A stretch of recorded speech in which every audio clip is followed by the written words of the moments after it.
আরে একটা এমএলএ বিডিওর কাছে আসবে এ নিয়ে তো কোনো বাইট দেওয়ারও ব্যাপার না বা কাউকে সংবাদ মাধ্যমকে জানানোরও কোনো বিষয় না। এই বিডিও প্রায় 1 বছর হলো মালদার লোক এ বিডিও হিসাবে এসছে। এখানে পরিষ্কার আপনারা সবাই জানেন যে এখানে দলের মধ্যে বিভাজন আছে।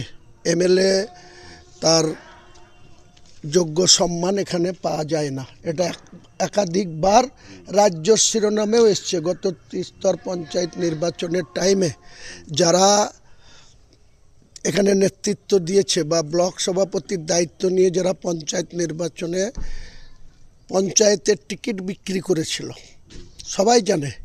রাজ্যের মুখ্যমন্ত্রীর কাছেও অভিযোগ করা হয়েছিল। মুখ্যমন্ত্রী মাননীয় আইনমন্ত্রী শ্রমমন্ত্রী মলয় ঘটককে পাঠিয়েছিলেন বহরমপুরে। সেখানে 5 ঘন্টা তৎকালীন জেলার সভাপতি সাউনি সিংহ রায়, তৎকালীন জেলার চেয়ারম্যান অ্যাডহক চেয়ারম্যান অপূর্ব সরকার, মলয় ঘটক, হুমায়ুন কবির আর এইখানকার ব্লক সভাপতি আর ভরতপুর ওয়ানের ব্লক সভাপতিদের নিয়ে বসা হয়েছিল সর্বোচ্চ নেতৃত্বকে বলে। তারপরেও জয় তাদের হয়েছে। এমএলএর কোনো কথা খাটেনি। যে কোনো কারণে হোক তারা একতরফাভাবে তাদের নির্বাচিত করে নিয়ে তারা পঞ্চায়েত সমিতি চালায়। আমার বক্তব্য হচ্ছে বিডিও সকলের বিডিও। বিডিওর অপর নাম সমষ্টি উন্নয়ন আধিকারিক। তাহলে সে 7টা অঞ্চলের প্রধান, গ্রাম পঞ্চায়েত, পঞ্চায়েত সমিতি সবের ডেভেলপমেন্ট করবে, সবার কথা শুনবে। এখানে 21টা পঞ্চায়েত সমিতির মেম্বারের মধ্যে 8 জন 9 জনের কোনো কথাই গুরুত্ব দেওয়া হয় না। একটা তারপলিন চেয়েও তারা পায় না। এখানে পঞ্চায়েত সমিতির মহিলা চেয়ারম্যান তিনি আসেন না।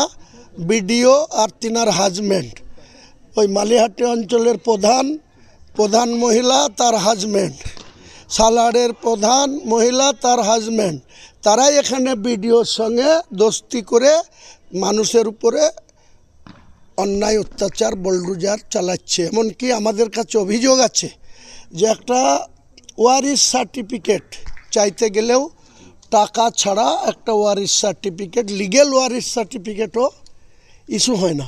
তো সেটা নিয়ে আমি কাকে বলবো? বিডিওকে বলবো।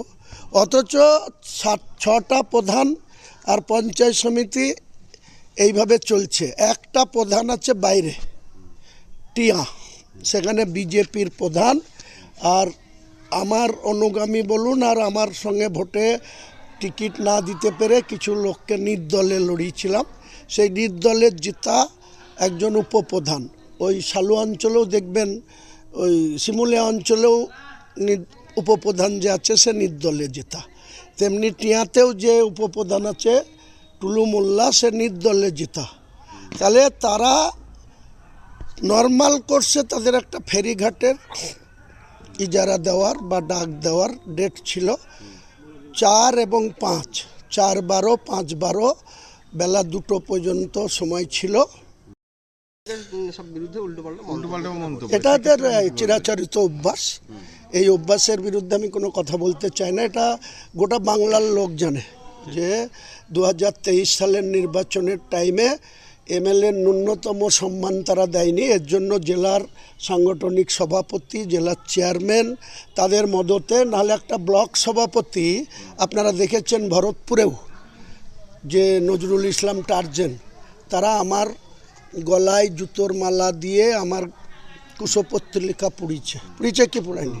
তাহলে আমি শাসক দলের এমএলএ, আমার বিরুদ্ধে একটা ব্লক সভাপতি মদত দিয়ে লোককে আমার কুশপত্রিকা পোড়াচ্ছে। তো এখান থেকে কি প্রমাণ হয় যে তারা তাদের স্বার্থ বিঘ্নিত হলেই তারা এমএলএ ফেমএলএ কিছু বুঝে না, তারা তাদের মতো করে চলে। আর তাদের মদত দেয় জেলার সভাপতি, জেলার চেয়ারম্যান। এটা আমাদের দুর্ভাগ্য। ঠিক আছে দাদা, লাস্ট একটা কোশ্চেন বলছি যে কিছুদিন আগে দেখলাম একটা ভিডিও গোটা ফেসবুকময় বা সোশ্যাল মিডিয়ায় ঘুরে বেড়াচ্ছিল যে সালারকে নাকি ভরতপুর 2কে সালার ব্লক করার দাবি রেখেছেন। আপনি সালার এই ভরতপুর বিধানসভার বিধায়ক এবং সালারেরও বিধায়ক, কোথাও কি আপনার মনে হয় যে এই ভরতপুর 2কে সালার করলে সালারের বিরাট কিছু উন্নয়ন হয়ে যাবে? কি বলবেন এই বিষয়ে? দেখুন, কে কি বলেছে সেটা নিয়ে আমি কিছু বলতে চাই না। আপনি যেটা কোয়ারি বা প্রশ্ন রেখেছেন যে সালারকে ভরতপুর 2 এর জায়গায় সালারের নাম বিডিও অফিসটা সালারের নামে করতে হবে, তাই তো? এতে আমার কোনো বাধা নেই, বরঞ্চ আমি আনন্দিতই হব। কারণ সালারে ভরতপুর 1 সেটা ভরতপুরে বিডিও অফিস আছে। এবার সালার বিডিও অফিসটা ভরতপুর 2 না হয়ে যিনি সালার চাইছেন, আমি তিনার রেফারেন্স দিয়েই বলছি, আমি মুর্শিদাবাদ জেলার অনেকগুলি ব্লক এরকম 1 আর 2 হয়ে আছে। বেলডাঙ্গা 1, বেলডাঙ্গা 2। তাহলে সালার যদি ব্লক হয় তাহলে শক্তিপুরও ব্লক হোক। যদি সালার ব্লক হয় তাহলে ভগবানগোলা 1, 2 আছে, সেখানেও 1, 2 বাদ দিয়ে ব্লক হোক। রঘুনাথগঞ্জ 1, 2 আছে, সেখানেও হোক। রানীনগর 1, 2 আছে, সেখানেও হোক। আপত্তির কিছু না। সবাই তো স্বশাসিত নিজের নামে, নিজের যে বাপ সে বাপের ছেলের নাম নিজেই রাখতে চায়। তা সালার ব্লকের নাম যদি সালার হয় তা আমি আনন্দিতই হব। এটা কি সালারের উন্নয়ন ঘটবে? সেটা ওই যিনি বলেছেন ওনাকে প্রশ্ন করুন, যে ওনার নিজের এলাকায় অনেক উন্নয়ন করে, তারপরে ভোটে 3rd হয় তার নিজের ওয়ার্ডে, তাকে জিজ্ঞেস করুন যে আপনি তো অনেক উন্নয়ন করছেন, তা ভোটের রেজাল্টে ইউসুফ পাঠানের ভোটে 3rd কেন হয়েছেন আপনার ওয়ার্ডে? ঠিক আছে।